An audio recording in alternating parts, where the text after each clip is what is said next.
y'all think Florida is hot, and if I have any viewers that are not from Florida, hopefully I get some. Wink, wink. If y'all think Florida hot, y'all have not been to the Haiti.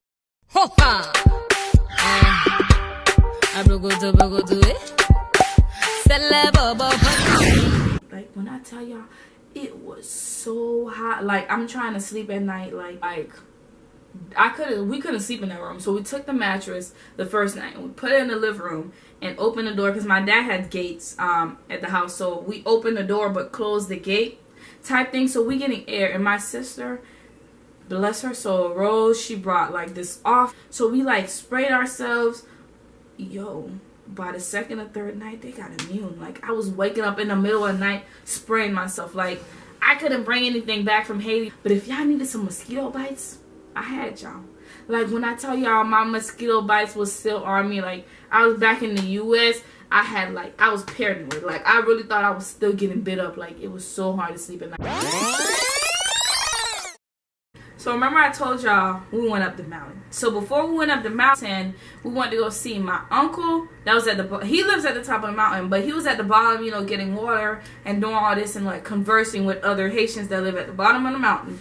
So the car, I told y'all, got problems. So we like kind of parked. He put the emergency brake on and everything. So we sitting in the car. I'm sitting in the middle. My cousin right there, Rose right there, Angela on the right. So she's like, oh, tonton. She see my uncle. She wanted to go speak. So she opens the door, and the car is off. Emergency brake on. It goes to tumbling back. We're looking. I'm looking at my daddy, my brother in the front. I'm like, Daddy, this you? Like, nah. My dad's struggling. Yo, I look to the right of me. Angela done dove out the car. I look to the left. It's a swamp. Like, I cannot lie to y'all about this. It's a swamp behind us. So the car, like, we're like going back. My dad pulling the emergency brake trying to stop. And we looking like, So Angela was already halfway out the car. So fight or flight kicked in. And she was like, fly, dude, and dove and scratched herself up out the car. But when we got lucky, we got stuck in the side of like the swamp thing, like on right before. I don't know how to explain it. Like you know how if you're falling off a cliff, but we got stuck on the side. So like that's how the car was stuck. Had it went like 3 feet back, we would have been in the water and the whole car would have been gone. So we finally get out the car. Like I'm shook. Mind you, it was hard for us to get there to begin with. So then we get there, and now we're stuck in the swamp. So we need like 6 Haitian men to come help us like push the car out of the swamp area. And then like the dudes are like talking to my dad like, oh, like what's wrong with you? Like why would you even park right there? And why you ain't stop the car? Like why would you reverse? So my dad's looking like he's feeling really bad because Angela, we don't know if she fell out the car or she flew out, but her arms are all cut up and everything. That's like, what's wrong with you? Blah blah. He's like, and he's trying to explain himself. My brother is like an angry bird. He's like, you don't have to explain yourself to these people. Blah blah blah. Like, cause they don't know that the car actually got problems, so they think my dad can't drive or something. But the car just had problems. So another deadly thing that happened. So back to the mountain. On the way down, I was vibing because I danced. So I got like, I'm agile. And plus I'm not scared of heights. So I'm going. And it only took us like 40 minutes to go down because we went down faster. Well, I was in the front of the group because I wasn't scared to go down. But everybody's like nervous or they ain't have good balance. But Gene, when I tell you, this man fell down the mountain. And this wasn't his first time. His first time was when up the mountain. And my other grandparents' grave is like in the back of the house. It's like set up in this high tomb thing. So his adventurous self went to go up there to go look, and he fell down the mountain and he was actually tumbling down. And he was like, bro, I got caught by a twig. Like I never like almost died so many times in my life. Like, and I'm looking at him, his socks, everything got grass in it, his whole, I'm looking like, bro, you was in the back. Like if you died, we wouldn't be able to help you, sir. So like I'm looking like, oh, we gotta get out of here. Like we actually, so on the way down we going, but me and my cousin, we just and there's some horse doo-doo like in the area. So like I kind of dodged it too, but I wasn't stretching it too much because I'm like, I got on boots. So my brother's like, you better avoid that horse right there. Like I ain't trying to bloop. And he go I was like, wait a minute. You wanted to avoid it, and now you just slid in. I got a video. I got a video. It's okay. I got a video.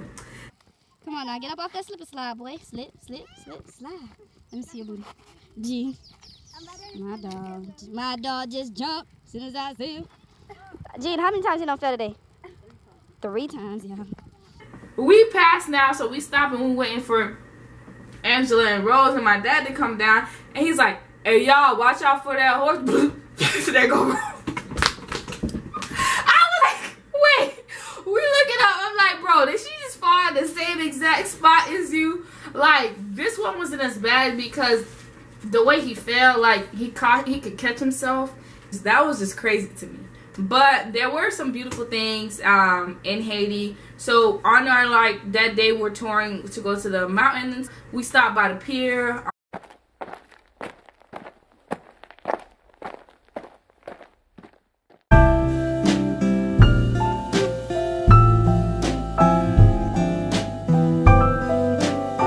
It was really pretty. So another night, my cousin on my mom's side, because we went to go visit my auntie too, and we spent the night with her one time.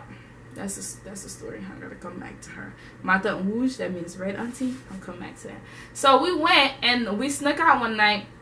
My cousin MC, she was showing us everywhere. So we were walking and we're touring, and we seen like this little like tournament festival thing. I think it was a soccer tournament, and they were playing music, and there was people outside playing soccer or whatever.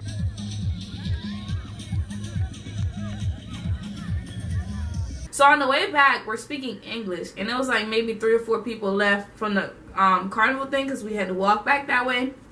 And this Haitian boy, he's like, hey girl, come here, you look so sweet to me, I want to talk to you, or something. And he's like dancing around, and we go to laughing, and then Angela responds to him in Creole, and she's like, nah, we good. And he's like, oh, I'm gonna parler Creole. And then that means like, oh, you speak Creole. They're laughing because he's like, hey, he got me struggling to use up all my little English.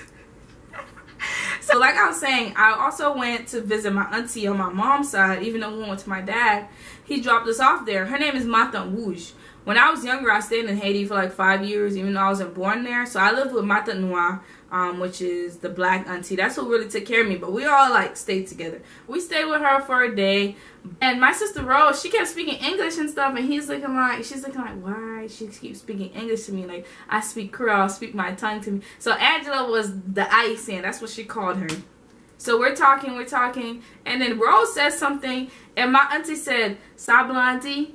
And like, "Sa blondie" translates to what that white person said, like what the white said. So we go to laughing, and because Angela kept having to translate everything that my sister was saying to my auntie. So she said something she ain't like, but she knew what she was saying. She was like, "Sa blondie." So she kept saying that back and forth.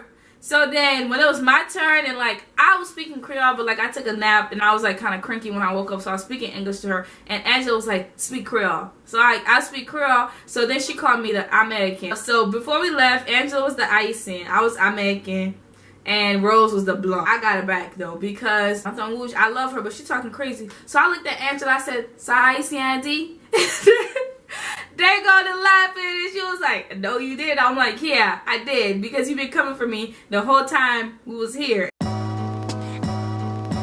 Cold.